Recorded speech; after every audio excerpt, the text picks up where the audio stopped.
Welcome to another edition of Cal's Corner Radio Show here on the X Zone Broadcast Network. My name is Kal Korff, and I'm your host.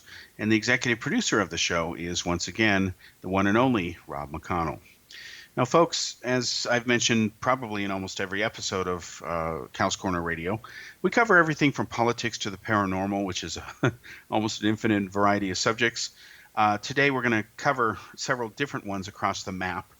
But I want to start by, again, thanking you for tuning in every week, and hopefully we'll continue to grow here. Your feedback on the show has been just tremendous and very much appreciated. The reaction has been overwhelmingly positive, much better than I thought it would be. And I just wanted to thank all of you, and I really mean it. We'll have some more exciting guests in the near future, and we'll take on a lot of very widespread subjects of interest. Okay, let's get through this because it's going to be a full, busy show. The first thing I'd like to announce is that there is a new investigative TV series that is coming, and it is now in production, pre-production actually, to lock down what will be 6 TV episodes. And it's going to basically provide the definitive verdict on different cases and subjects which are of interest to people worldwide. It will air worldwide on Simul TV Network, and I'll give you more information about it as things get to the point where we can release it. I am honored to be given this chance to be the executive producer of this show, and I will be in it, as well as there will be other guests, and the filming locations will literally be around the world with inputs from there. And it, again, drives home the point that this stuff is really universal, and it's about time that it reached that critical mass. So I'll keep you all posted. Again, we're in pre-production, and we're just going to move forward, and they will be airing in the near future. Okay, let's get to more important things, at least from a global perspective, things that affect us all. Let's talk about, real quickly, the summit that has been canceled with communist North Korea, abruptly canceled in a letter that American President Donald Trump sent to the communist dictator, who, of course, brutalizes his people, and he lords over them in North Korea. There never has been a humane communist government in the history of humanity. There never will be. People who apologize for socialism or communism especially just don't have their facts straight. Okay, so Trump sends a letter that basically says, I think it would be inappropriate at this time to meet, considering your North Korea's recent hostile statements. And I want to say that as both a human being and someone interested in the subject, as well as a journalist who's covered North Korea a lot, as well as Donald Trump, especially during the presidential campaign, I was actually one of the few journalists who predicted Trump would win over Hillary. I never swallowed the Hillary Kool-Aid, and I don't support Trump. I did not vote for him. I did not vote for Hillary either. But I did predict he would win because I understood the mood of the American people. I can relate to a lot of it, but in my opinion, Trump is not the answer. So the point is, what's been going on with North Korea and Trump canceling it, Trump was right to do it, and he deserves credit for seizing the initiative. Because imagine if he had said nothing and he continued to take a few more insults and put up with lies from North Korea, because North Korea does lie a lot, and they make threats all the time to wipe out the United States, just like Iran threatens to wipe out America and Israel. This is a pattern with totalitarian regimes. They often threaten other countries' existence, actually entire races at times in history. And what happens is if Trump had not acted, we can't say with 100% certainty, because none of us are psychic, despite what some people claim, North Korea probably would have found some phony pretext to cancel the meeting, and the result will be the same: no summit. So what North Korea has immediately said, because Trump seized the initiative, at least he's that smart of a businessman in this instance to have done the right thing, he seizes the initiative back from North Korea. He cancels the summit, says, I'm willing to talk anytime, trying to make this work, contact me, write me, whatever. It's a very nice letter, and Trump says he dictated every single word, and it does sound like Trump's words and English, because he has a rather curious way of speaking, meaning unique, as we all do. And now North Korea has just suddenly announced, very recently in the last hour or so, that, we still want to meet. Okay, we'll work it out. Now, does that mean they're really going to do that? No, it doesn't prove it. But look how fast it took for North Korea to say, okay, wait, let's try to still meet. We'll work it out. And for those who hate Trump, and it's probably half of the United States voters because they're still upset that Queen Hillary didn't win, and let's say Hillary had won the election, half the country would still be upset that Donald Trump didn't win. It was a very polarized country right now. It's more the disunited States of America than or divided States of America rather than the United States of America. If you look at what is going on, people will attack Trump and say, well, you blew the summit. That is not true, and it's an outright lie, or it's stated by people who are ignorant of what happened. Let me tell you briefly what happened, which was a key game changer in deciding why Trump opted to suddenly move to cancel the summit. What happened is some preparatory staff for the summit, logistics people, security people, etc., the usual people who go to a country ahead of time before there is a summit between the president of the United States and whomever, whatever world leader or event, they went to meet their North Korean counterparts, whom they've never met before. And not only would these people not even answer the phone, they didn't even show up at the arranged and agreed upon places and times. They just didn't show. And the United States team went back thinking, what the heck is going on? And I'm sure they used a lot stronger words than heck.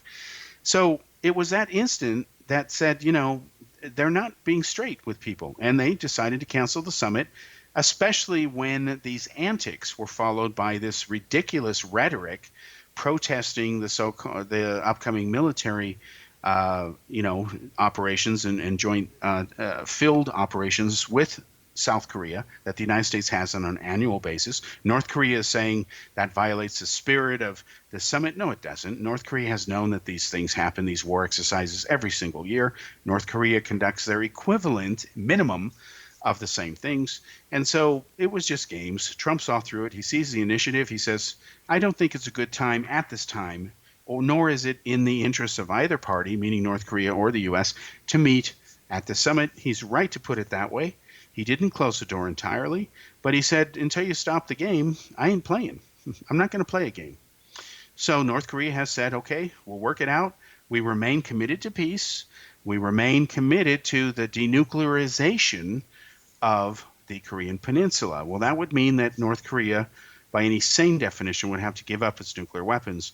From North Korea's point of view, it might mean that we get to keep our nukes, only we'll put them under international supervision as much as any country's arsenal ever is.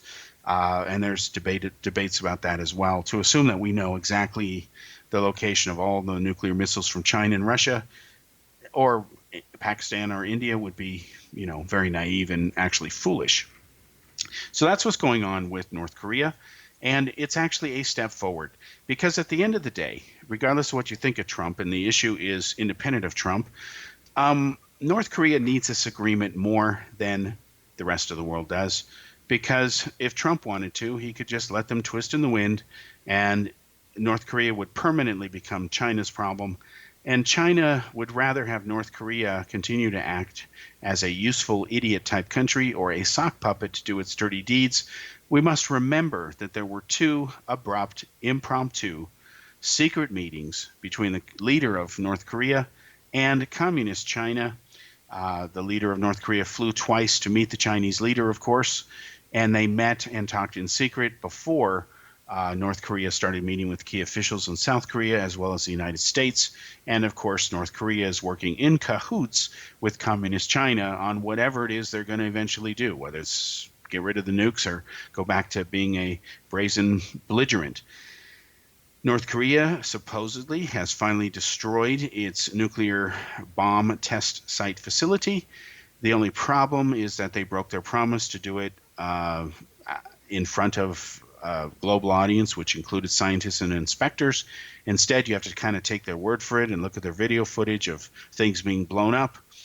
The reality is that North Korea has destroyed its facility, but the question remains, to what degree? Is it completely destroyed so it's not usable, or was just enough done to claim that it has been destroyed, with the word destroyed being relative to the observer? The problem with North Korea's claims of having destroyed it at all, even if they've completely have done it, is we must remember why they're in this position. What happened is this nuclear test site facility was built by the Russians, and it was never designed to last forever. And what happened is they blew up too many nukes, and they made the site unstable. And Chinese seismologists even went on the public record last year warning North Korea and the world that if they detonate another nuke, there's only so many inches of a buffer left in the layers of the protective, internals of this cave, that it's going to cause a leak of radiation and a collapse, and it's going to spill radioactivity into southern China. And of course, China wouldn't be happy with that. And I know this is true because I reported on it from India and wrote about it, and those articles were published. And so what happened is North Korea blew up another bomb shortly after. China got really mad at that point. I reported on that story as well. And then all of a sudden, amazingly, North Korea suddenly says, let's just blow up this facility and we want to be peaceful, good guys now. Well, come on, you'd have to be pretty naive to buy that. But at least the bottom line is a good one, which means that apparently their big rogue nuclear testing facility is now going to be inoperable. The problem is they can't really restore it. And around 100 people died recently when some tunnels collapsed. That was in the news, I think, about 2 months ago in North Korea, as they were trying to figure out and salvage what they could of this facility. And of course, it ended up not being possible. So the world waits on the issue of North Korea. Right now, the summit is on, but the date has yet to be determined, and both sides still say they want to meet. We'll be back after this break, and we'll talk about other subjects.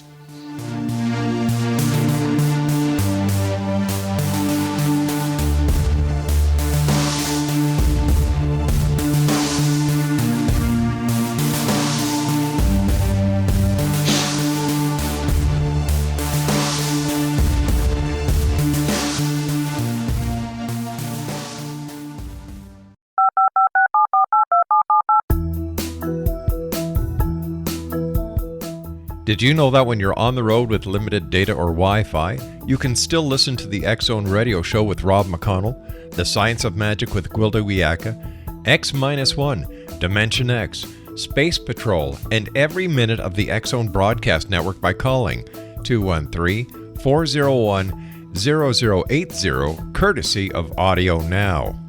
No smartphone, app, or internet needed. It saves your data plan, and it's free if you have unlimited minutes. Call 213-401-0080 to listen on any phone, anytime, anywhere. Remember 213-401-0080 for the best of the paranormal, parapsychology, and sci-fi radio programming anywhere, 24/7, 365.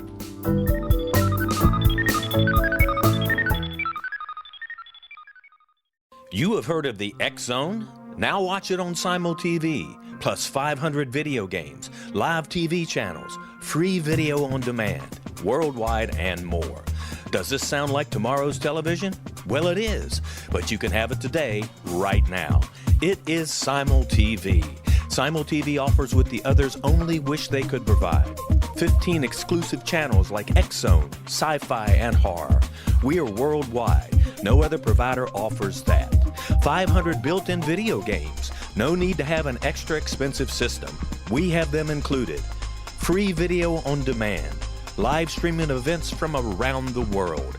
Interactive online network, and much more. Tomorrow's TV today. Simul TV. Sound too good to be true? Well, it's not. You can have Simul TV today. Sign up at simultv.com. Do it today.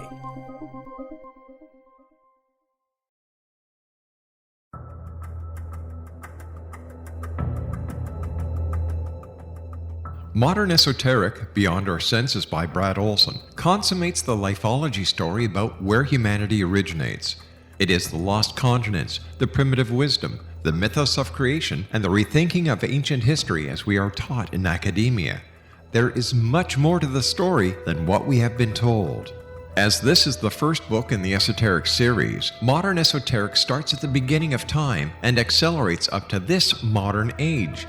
Future Esoteric is book 2 in the series and takes a forward-looking position ahead of today with an open and honest examination of the ET issue and various unexplained phenomena. To discover the writings of author Brad Olson, visit www.bradolson.com. That's www.bradolson.com.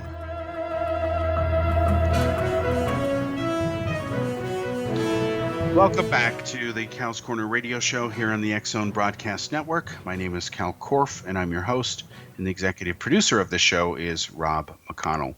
Now, we talked about North Korea in the first segment. Now let's switch to another equally important, if not more important, subject, which is the conflict that continues to go on between Iran, Israel, Iran, the United States, Hamas, Israel, etc. It's all related. All right. As we know, and the liberal media has been up in arms over this, of course, because as a rule, they tend to be anti-Israel. Let's be blunt. They're upset that dozens of Palestinians were killed in the recent major clashes with Israeli troops at the Gaza border that the terrorist group Hamas rules over, which is, again, the area known as Gaza. Hamas illegally seized Gaza in a violent coup in 2007 when its terrorists murdered some 650 Palestinian National Authority, both security forces and personnel, in a violent coup that ousted Palestinian National Authority leader Mahmoud Abbas, who was forced to flee to the West Bank, where he has been holed up ever since then. The reason I keep mentioning this over and over is because I am personally, as a journalist and human being, sick and tired of hearing apologists for Hamas and Jew and Israeli haters and just naive millennials and other people saying, well, Hamas is a legitimate government. They were elected. No, they weren't. To be honest, they had one election, and it was George Bush's idea, by the way, along with Condoleezza Rice. Their dumb idea, and it was a dumb idea, was let's give this terrorist group a taste of democracy, and once they realize how good that feels, and if they win, they'll be moderate guys. Well, that's like saying to Adolf Hitler, here's a nuclear bomb. Now that I've given it to you, I'm trusting you're not going to, launch it on somebody. It's just plain stupid. And I remember as a reporter covering this years ago, and I was like, I couldn't believe, first of all, he blows it in Iraq. Now he does this. So guess what happens? Hamas wins the election fair and square against the PNA because from the average view of the Palestinian who was caught between a rock and a rock place, two losing situations, Hamas was deemed at that time in the minds of most Palestinians as being a more trustworthy entity, one that really cared about the people, one that was not full of corrupt because they're supposedly Islamic holy men and all that other nonsense. And what happened is they found out the hard way, the Palestinians have, that it's just another thug group that is corrupt.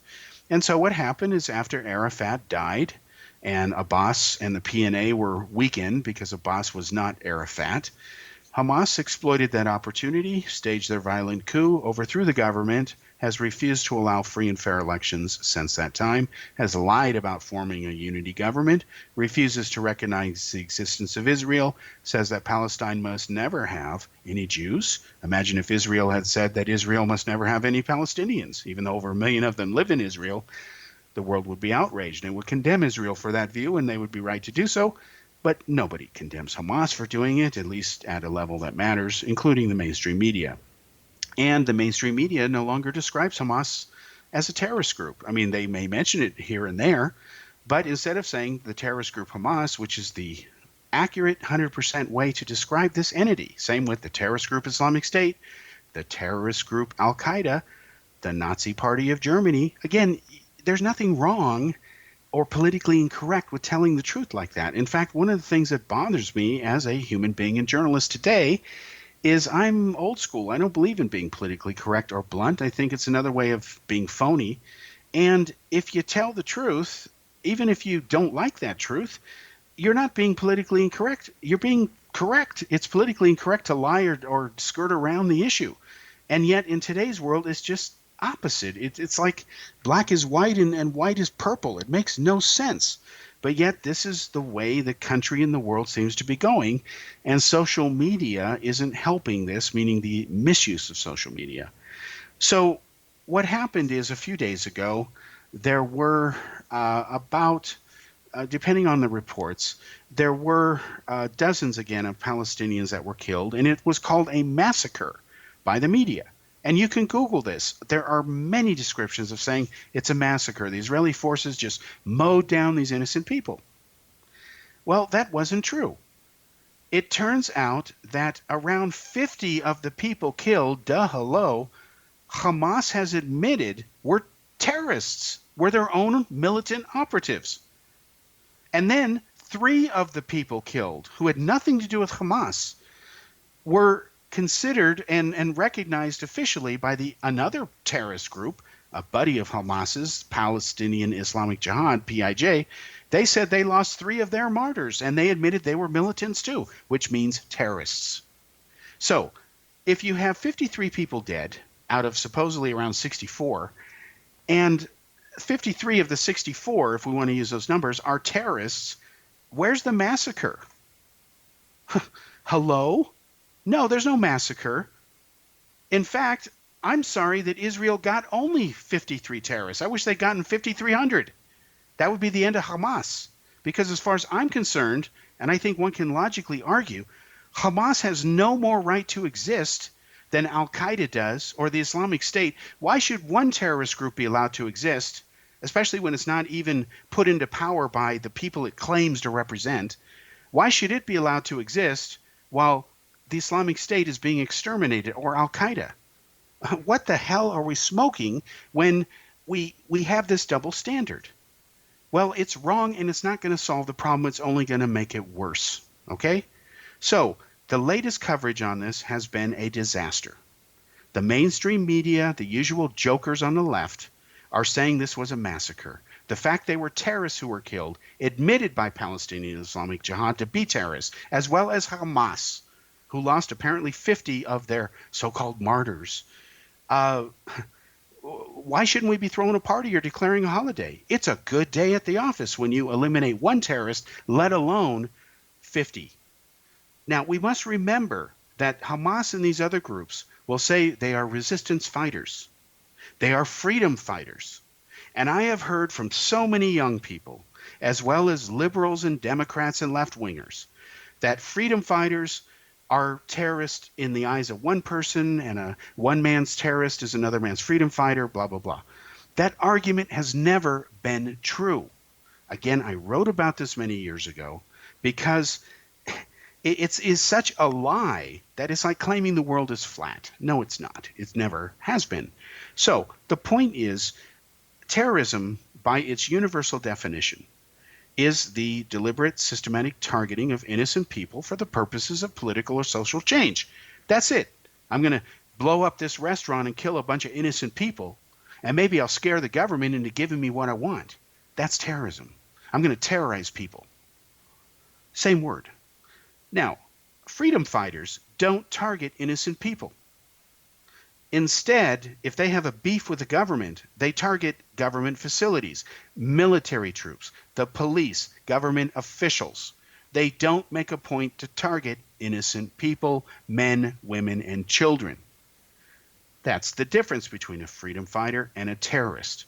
And the left-wing liberals, unfortunately, intermix the words as if they mean nothing or the same thing, and they don't even know what they're talking about. They're clueless.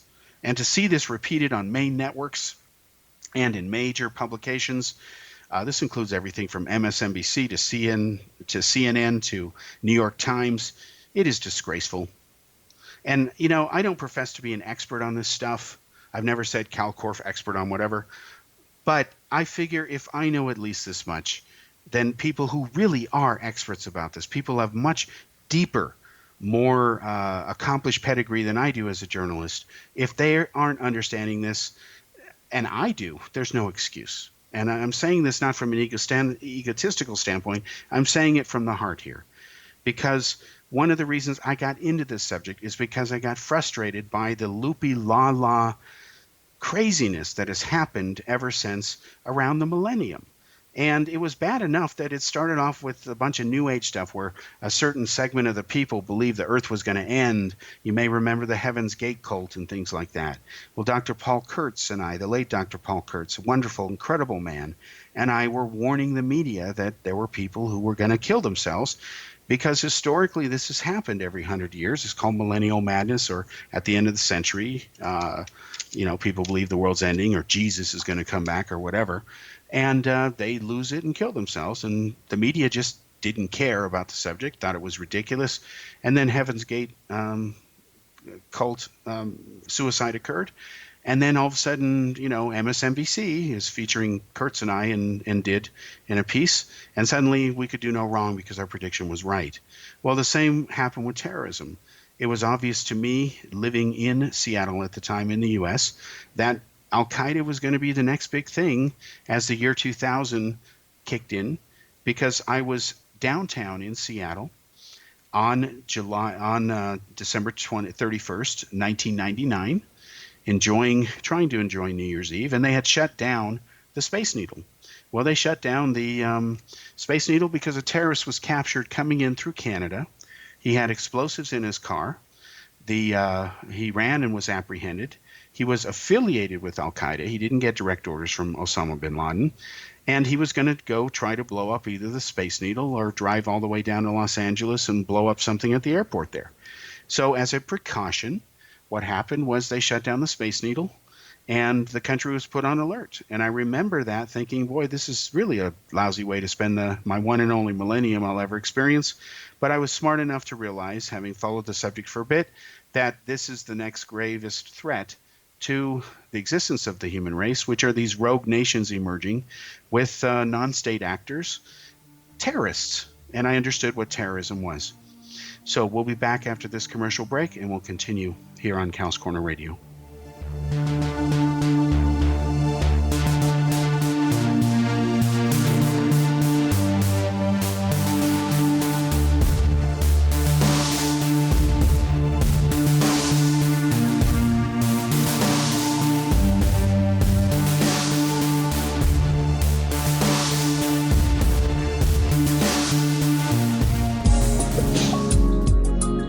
Broadcast studios in Hamilton, Ontario, Canada, to the world and beyond.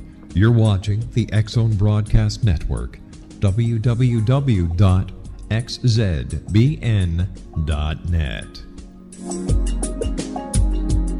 AVS Media Demo. You have heard of the X-Zone? Now watch it on Simul TV, plus 500 video games, live TV channels, free video on demand, worldwide, and more. Does this sound like tomorrow's television? Well, it is, but you can have it today, right now. It is Simul TV. Simul TV offers what the others only wish they could provide. 15 exclusive channels like X-Zone, Sci-Fi, and Horror. We are worldwide. No other provider offers that. 500 built-in video games. No need to have an extra expensive system. We have them included. Free video on demand. Live streaming events from around the world, interactive online network, and much more. Tomorrow's TV today. Simul TV. Sound too good to be true? Well, it's not.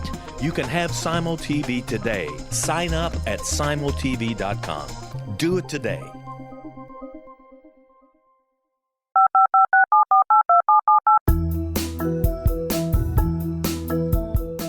Did you know that when you're on the road with limited data or Wi-Fi, you can still listen to the X-Zone Radio Show with Rob McConnell, The Science of Magic with Gwilda Wiyaka, X-1, Dimension X, Space Patrol, and every minute of the X-Zone Broadcast Network by calling 213-401-0080, courtesy of Audio Now. No smartphone, app, or internet needed. It saves your data plan and it's free if you have unlimited minutes. Call 213-401-0080 to listen on any phone, anytime, anywhere. Remember 213-401-0080 for the best of the paranormal, parapsychology, and sci-fi radio programming anywhere, 24/7, 365.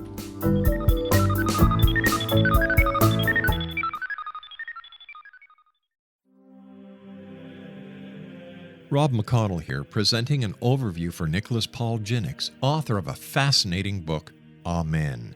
It presents facts revealed by Egyptologists, facts that enable us to understand why Amen is the beginning of creation of God. It provides recommendations for religious leaders of the major religions to unify their beliefs and teach the Word of God. Love one another.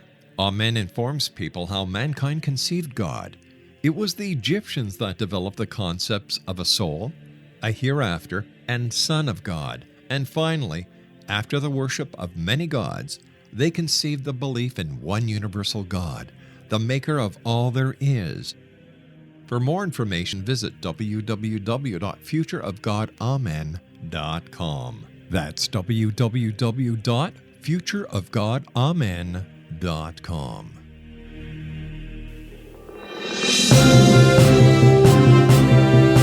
Welcome back to Cal's Corner here on the X Zone Broadcast Network. My name is Kal Korff, and I'm your host, and the executive producer of the show is Rob McConnell.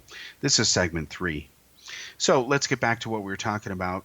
Again, what had happened in Israel between the terrorist groups Hamas, Palestinian Islamic Jihad, leaving the United States in 1999 to go live in Europe, not being able to celebrate, in my case, on the millennial New Year's Eve, the way that most people in America did, because Seattle was the only area that had been shut down in response to the arrest of Rashad Mossad, I believe was his name, or maybe it was Ahmed Rashad, who was apprehended coming into Canada on a ferry with a car that was full of explosives. And an alert customs agent, a female, had caught him and thankfully prevented what would have been an attack.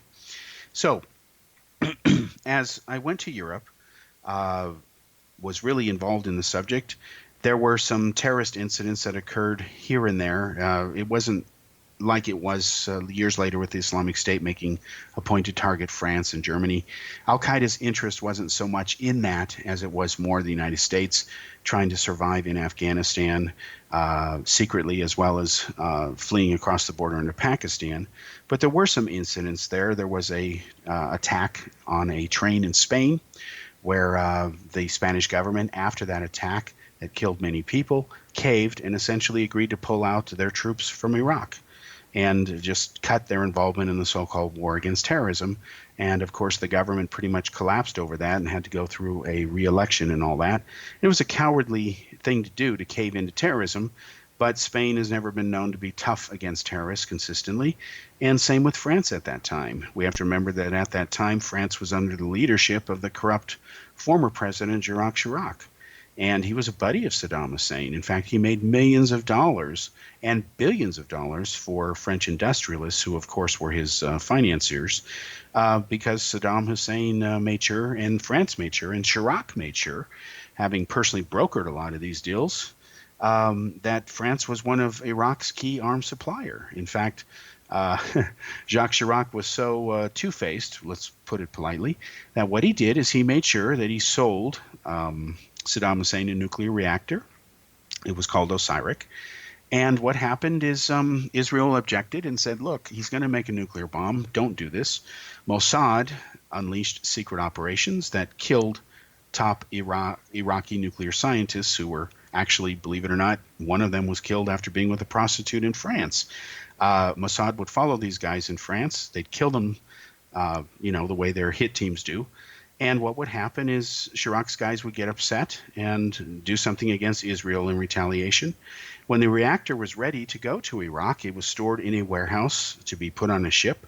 And what happened is Mossad commandos went into that shipyard, blew up parts of the reactor, but didn't damage it enough so that it was permanently destroyed, and left a note claiming responsibility for the explosion in the hands of some environmental group that no one's ever heard of since.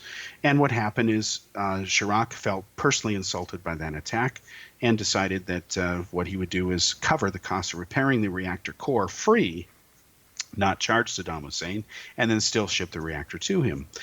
That's exactly what France did. So Israel's Mossad continued to monitor the activity, and what they did is they decided to launch a top-secret operation, one of the code names of which was Orange. And what they did is they went ahead and flew fighters low over the desert all the way to Iraq, struck the nuclear reactor, was able to punch a hole in its dome with the first bomb, and then drop the other bombs through that hole. Only one missed. And then what happened is they took off, and the Iraqi personnel who were manning the anti-aircraft guns at the nuclear reactor at Osirak never saw what happened because the Israelis came in from the direction of the sun, so they would have been firing into the sun. The operation was successful, and that preventative measure taken during the Reagan administration by Israel without the USA's advanced knowledge, Israel just struck unilaterally, prevented Saddam Hussein from developing as he was boasting in the media. You can actually look up those press clippings. He wanted to be the first leader who had the first Arab bomb, because of course he was Arab. So you can thank Israel for taking those preventative measures. And in the case of Hamas, Israel has tried to tell the world, at least those reporters who will listen, that these are not innocent Palestinian protesters. They are people being manipulated by Hamas and being used essentially as cannon fodder, and that the reason Hamas is doing this is because they're trying to distract from the fact that Hamas, as a government, putting their people first in Gaza, has failed. You know, it's pretty sad that Hamas spends its money building weapons and smuggling tunnels and terrorist tunnels. They just have found a few more in Israel. They've closed them now. These are tunnels that are dug underground that go up into Israeli territory. Hamas terrorists go into those tunnels, come up into Israeli territory, will either take prisoners or they'll murder people and go back into the tunnels. And Israel has destroyed a couple of these.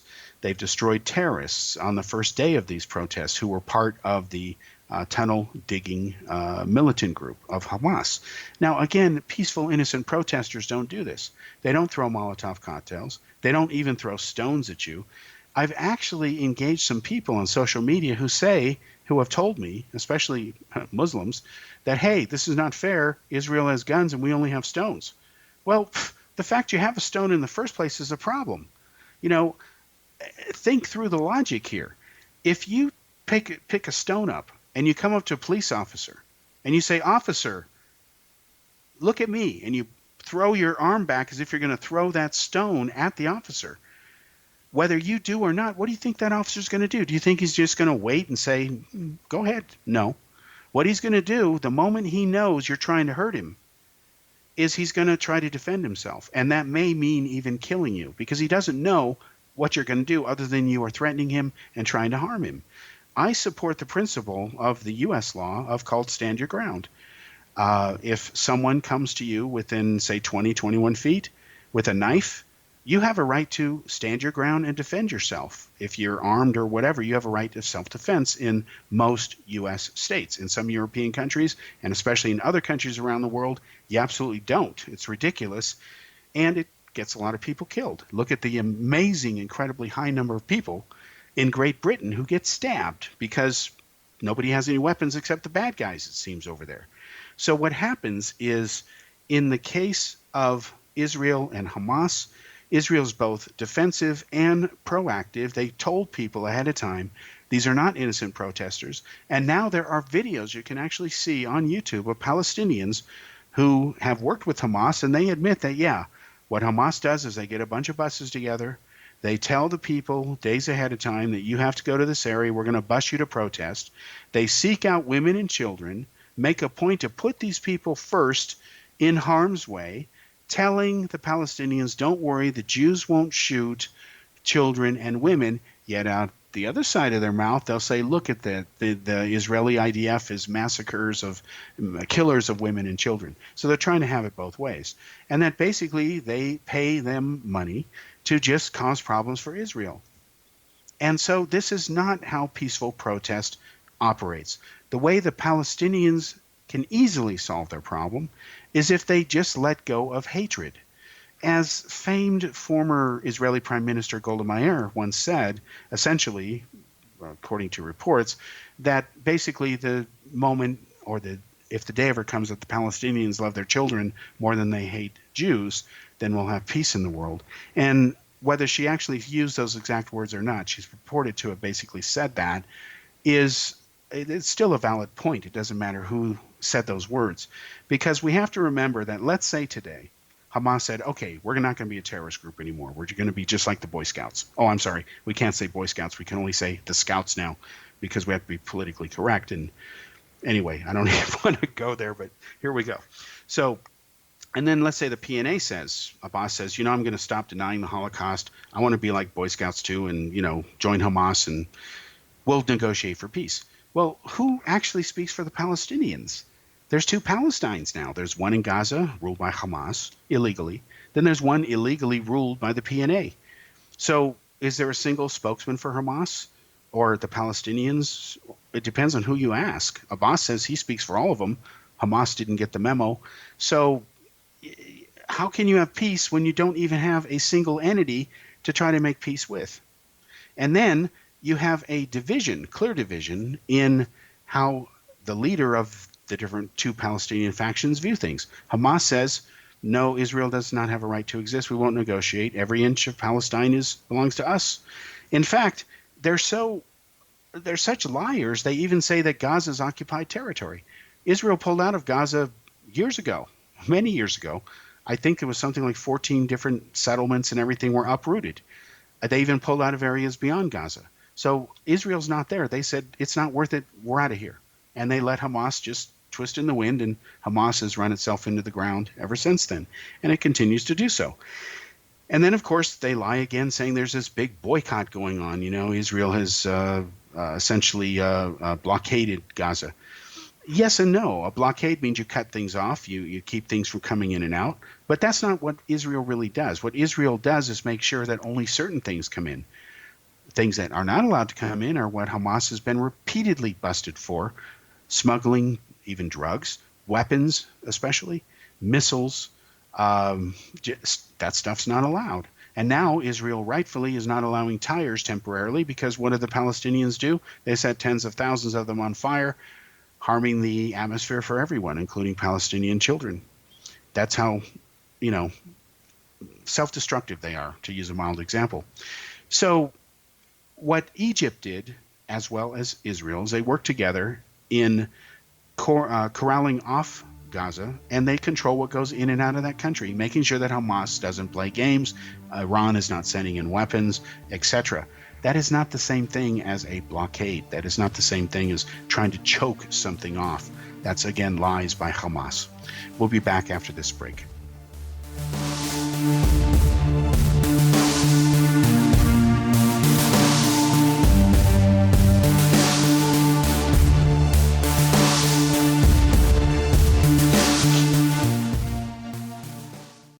You have heard of the X Zone? Now watch it on Simul TV, plus 500 video games, live TV channels, free video on demand, worldwide, and more. Does this sound like tomorrow's television?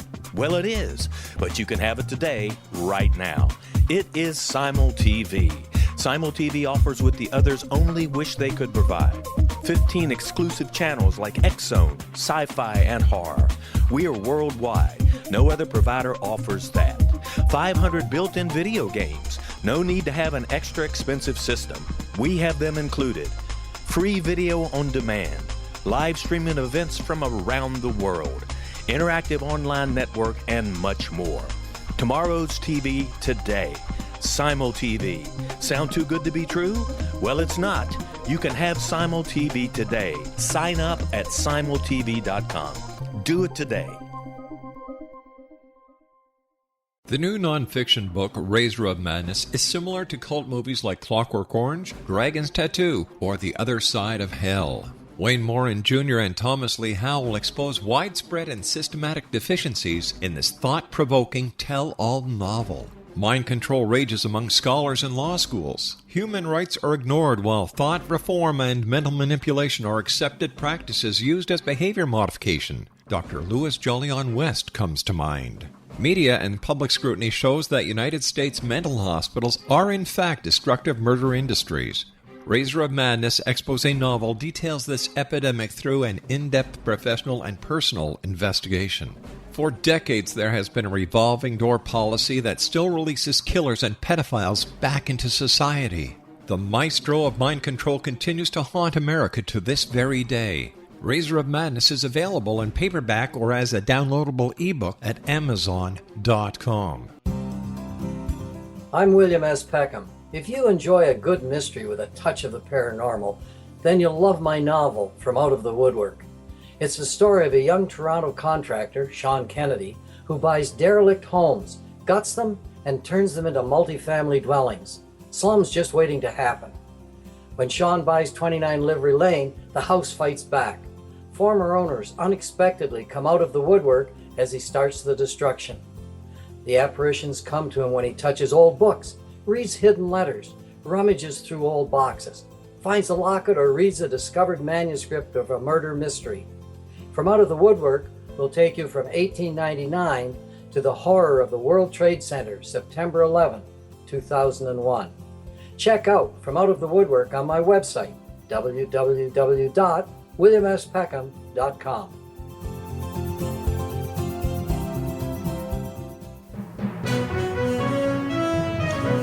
Welcome back to the fourth and final segment of Cal's Corner Radio. My name is Kal Korff, and I'm your host. And again, the executive producer of the show is Rob McConnell. Now let's wind up the issue about Hamas, Iran, Israel, etc. Let's tie it all together. That way, this is not just some, brain tangent. Again, it does affect everybody, and here's a short summary of why. The fact is, there cannot be peace with the Palestinians until there is a single, unified, transparent, accountable, and trustworthy Palestinian government that is committed to peace rather than terrorism. That does not exist. There's no single leader of the Palestinians. It is not possible to have a separate peace with either group. The idea that if peace is struck with Hamas or Abbas, the other guy will fall in line, that's beyond stupid. It's not going to happen. So you can forget about that. Until that change occurs, it's not going to happen. Now, then you have Israel. Israel's not going to stand around and wait for the Palestinians to get their act together. They're moving on with their life, and they have the right to do it. In fact, one of the things that is pure hypocrisy is when Trump gets criticized by the Democrats and Trump haters for moving the U.S. Embassy to Jerusalem, which is the capital of Israel, whether the Palestinians recognize it or care for it or not, or regardless of what the UN says. The UN has no right nor legal authority to tell a country what its capital city is. No, they don't. They're deluding themselves. There's no such provision. You try to look it up. It does not exist. So it doesn't matter what the UN says. It's full of, when it appoints countries like Syria and Cuba and Saudi Arabia to oversee things like human and women's rights, it has no credibility. It has no morality, just empty words. And so what happens is Israel's moving on. Several countries now have moved their embassies to Jerusalem. And you can easily find, I posted it on my Facebook page, a video that shows President Bill Clinton, President Barack Obama, President George Bush, and President Donald Trump all saying over the years how they were not only going to move the U.S. Embassy to Jerusalem, but that Jerusalem must never be divided, and it is the eternal capital of Israel. Well, that's what Trump is saying. That's what Netanyahu is saying. That's what most Jews believe. So for you to criticize Trump over this, for actually keeping a promise that the other presidents broke, shame on you. That's hypocrisy. Now, why should anyone care whether the Israelis or Hamas or the Palestinians ever make peace? How does it affect them? Well, it does affect them because Hamas and the anti-Semitism that goes with the existence of a group like Hamas, where you hate Jews or deny Israel's rights to exist, they become proxies and have been usurped and are fueled and funded and supported by countries like Iran who support terrorism. We must remember that Iran remains the greatest sponsor of terrorism, and the idea behind the nuclear agreement with Iran was to keep them from putting a nuclear weapon into the hands of the terrorists that it sponsors. And so Iran gets all these rewards in exchange for not making a nuke. In other words, to use an analogy, let's say that I had the ability to make a nuclear bomb, and I was going to give it to a terrorist that I support. And then all of a sudden I let it be known that, if you pay me money, I won't do this, okay? And then, of course, you have an American president and some politicians who will bend over backwards and say, okay, here's billions of dollars. We'll remove all the sanctions. Just don't do this and agree not to do it. And we'll take a few steps that kind of make us convinced you're not doing it, although we can't really verify that you're not cheating on the agreement. So basically, we're going to pay you to not nuke people. Well, if you apply that principle to everything, then you can start paying people not to rob banks. The world couldn't function that way. But that's exactly one of the key problems with the Iranian nuclear agreement.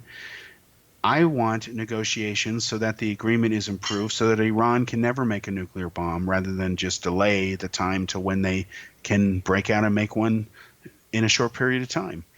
They should be thoroughly disarmed from that capability.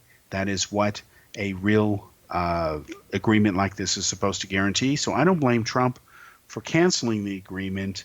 What I do blame him for is I think he should have continued to negotiate a bit further and then move forward to try to change the agreement. If Iran didn't agree, then cancel it, because Iran needs it more than the rest of the world. So now what has happened is Iran has a decision to make. Either they're going to go back to being belligerent and try to make a bomb, and then the world is going to be a more unsafe place. There'll be a nuclear arms race that'll explode in the Middle East, with Saudi Arabia and other countries wanting nukes as well because they're enemies of Iran. And that's a religious issue, not just geopolitical. It's like letting a genie out of the bottle that you're never going to be able to put back in again nor contain. And you want to try to avoid that scenario. So now you have Russia's Vladimir Putin. He is now stepping in because of what the U.S. has done via Trump to try to save the nuclear deal or put something in there so that Iran's ability to ever make a nuke is permanently stopped. Now, it's not that Iran is pushing for that, but what they're trying to do is Iran wants to be able to move forward with certain things and not go back under sanctions, because at the end of the day, the UN sanctions that start to trigger in several months basically will penalize any companies that do business with Iran. And because the U.S. is such a powerhouse economically, a lot of European businesses will say, well, I want Iran's money, but I value the freedom that dealing with America not being blacklisted gives me, so I'll just dump Iran as well. On the hand with Putin, it strengthens his hand geopolitically, makes him a larger key player in that issue. You have to remember the Russians sold Iran their nuclear reactor. The U.S. did not. And on the other hand, if Putin doesn't work with the U.S. on this, it's not going to fly. Putin's not going to waste his time and say, I'm just going to do something unilaterally, and then the United States can go do whatever it's going to do. No, he needs to work with the U.S. on this, and that's a sensitive issue because you have people still believing, right or wrong, that Trump colluded with Putin to defeat Queen Hillary and deny her the White House. And although there's no credible evidence for that has emerged, one has to separate between collusion as in a quid pro quo versus people around Trump who years before Trump even ran for president were, of course, working with the Russians and the Ukrainians. And that includes, by the way, the brother of former Clinton campaign manager John Podesta. The Podestas have long been involved with even Paul Manafort, who now stands indicted for money laundering and working with the Ukrainians and receiving millions of dollars off the books. Well, the Podestas have been involved in that swamp as well. So it's rather disingenuous of the Democrats and Hillary to claim about Russian collusion when their own campaign management has been colluding with the same entities who were doing it for many years. It's just, like Trump says, a swamp, and it's just bad. So with all these geopolitical activities going on, combined with the fact that you have a ideological, geopolitical, and territorial turf wars going on between Saudi Arabia and Iran, between Shia and Sunni Muslims, now you have the recent Iraqi elections where their anti-U.S. and not necessarily pro-Iranian forces are now going to rule that country, including a former terrorist who is a Islamic cleric. Then you have Syria, which Iran effectively controls along with Russia. Then you have Lebanon. Hezbollah has fared well in the recent elections in Lebanon. And Syria, Iran controls now Lebanon. This is why all of this is now suddenly important, because it's different than 5 years ago where none of these dynamics were at this level. And then you have, of course, Iran establishing military bases, forward bases in Syria, right up to the edge of the Golan Heights, which borders Israel. Israel has told Iran, and they're right to feel this way, that we will not accept the advancement of Iranian military interests into Syria, which are really set up as forward bases to attack Israel. So what Israel has done is they have fired around 100 different missiles on different air raids using stealth aircraft and conventional fire aircraft and missiles to destroy Iran's military assets, storage facilities, strategic facilities, communications facilities. And although Iran fired some 50 rockets in retaliation, which hit nothing as a symbolic, we're going to show you, counter gesture, Iran for now has basically backed down because Iran, for all practical purposes, has no air force. All they have are captured planes that Saddam gave them because he didn't want them to fall into American hands during the first Gulf War. You remember the old footage of Iraqi pilots flying their planes into Iranian airspace. Other than that, they've got jets that go back to the time of the Shah. Good luck with those airplanes from the 70s and versus today's aircraft.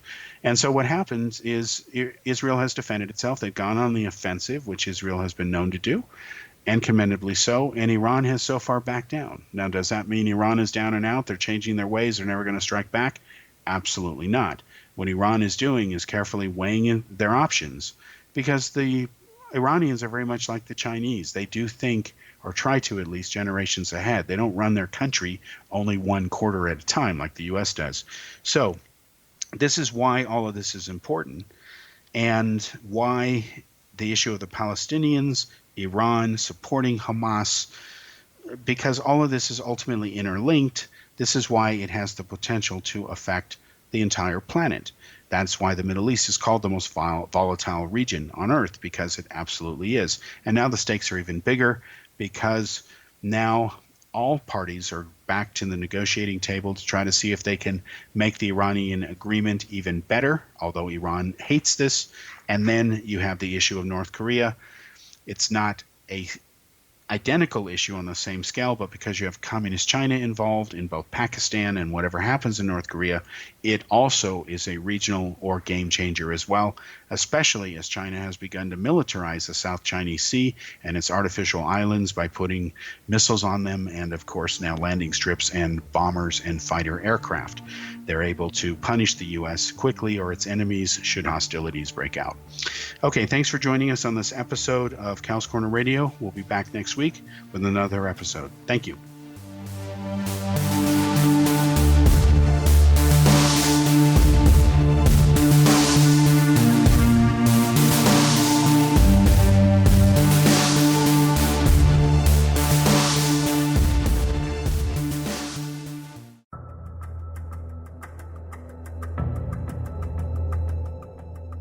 Modern Esoteric, Beyond Our Senses by Brad Olson, consummates the lifeology story about where humanity originates.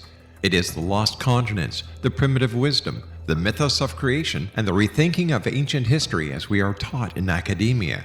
There is much more to the story than what we have been told. As this is the first book in the Esoteric series, Modern Esoteric starts at the beginning of time and accelerates up to this modern age. Future Esoteric is book 2 in the series and takes a forward-looking position ahead of today with an open and honest examination of the ET issue and various unexplained phenomena. To discover the writings of author Brad Olson, visit www.bradolson.com. That's www.bradolson.com.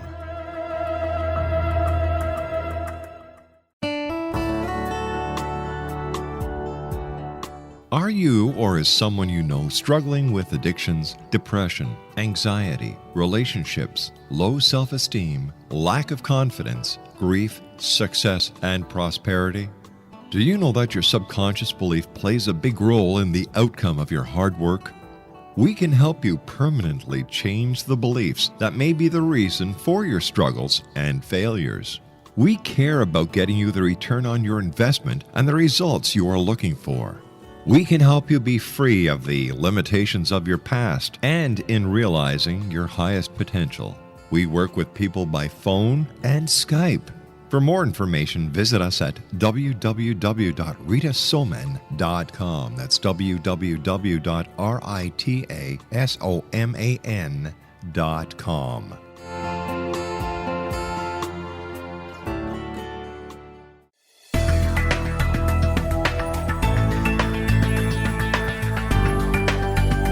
Do you think you have energy problems in your home? Do you feel better when you're away than when you're home? Joey Korn is a global leader in the world of dowsing who specializes in personal energy clearing and space clearing. He can help you create an ideal energy environment in your home no matter where you live in the world. Learn about his remote spiritual house cleaning services and much more at www.dowsers.com. You can get Joey's book, Dowsing, A Path to Enlightenment, as well as other dowsing books and tools, Kabbalah books, and Walter Russell books.